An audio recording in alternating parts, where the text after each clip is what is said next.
F ನಮಸ್ತೆ, welcome back to another mini vlog. ಇವತ್ತಿನ ವ್ಲಾಗ್ದಾಗ ನಾನು ಹಂಪಿನ full explore ಮಾಡತ್ತೀನಿ.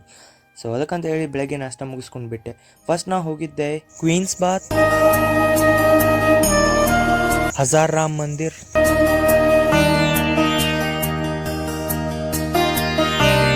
Lotus Mahal,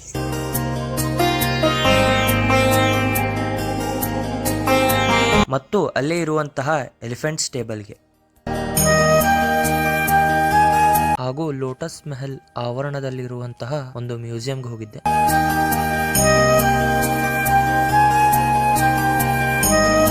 next ಅಲ್ಲಿಂದ ಜಸ್ಟ್ 1 ಕಿಲೋಮೀಟರ್ ದೂರ ಇರೋ ಅಂಡರ್ಗ್ರೌಂಡ್ ಶಿವ ಟೆಂಪಲ್ಗೆ ಹೋದೆ.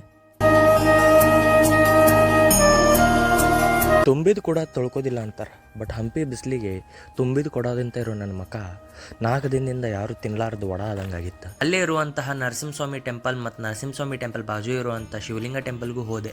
ಅಲ್ಲಿಂದ ನಾನು ಮನೆಗೆ ಬಂದೆ, ಫ್ರೆಶ್ ಅಪ್ ಆಗಿ ಮತ್ತು ನಾನು ಈವ್ನಿಂಗ್ ಜರ್ನಿನ ಸ್ಟಾರ್ಟ್ ಮಾಡಿದೆ. ನಿಮ್ಗೆ ಹಂಪಿ ಒಳಗೆ ಹಿಂಗೆ ರೆಂಟೆಡ್ ಸೈಕಲು ಸಿಗ್ತಾವೆ, ಓನ್ಲಿ 250 ರುಪೀಸ್.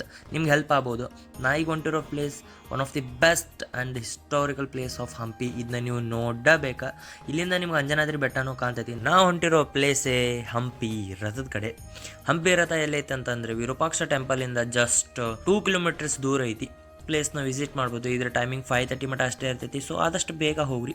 ಡೈಲಿ ಟ್ರಾವೆಲ್ ಎಲ್ಲ ಮುಗಿಸಿ ಮನೆಗೆ ಬಂದೆ. ಮನೆಗೆ ಬಂದು ಹೋಟೆಲಿಗೆ ಹೋದೆ. ಹೋಟೆಲಿಗೆ ಹೋಗಿ ಊಟ ಮಾಡ್ತಾ ಮನೆಗೆ ಬಂದೆ. So this is how my day was spent.